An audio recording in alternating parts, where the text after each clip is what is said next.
কিন্তু তবে আমরাও আখিরি নবী মানি, শেষ নবী মানি, কিন্তু তবে গোলাম আহমদ কাদিয়ানী সে হলো ইসলাম বিশুদ্ধ নবী, ইসলাম বিশুদ্ধ নবী।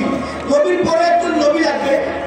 আমরা বলতে চাই এই ধরনের ধান্দাবাজি, ধোঁকাবাজি আল্লাহর কালামে চলবে না, চলবে না, চলবে না। স্পষ্ট বার্তা দিতে চাই, কাদিয়ানীরা যেখানে যেভাবে আমার মুসলমান ভাই বোনদেরকে ঈমান বিনষ্ট করছেন, জাহান্নামী করছেন, আমরা স্পষ্ট বার্তা দিতে চাই। নবীর জীবদ্দশায় নবী আসওয়াদ আনাসির ব্যাপারে হত্যার নির্দেশ দিয়েছিলেন। আপনারা জানেন ইয়ামামার যুদ্ধ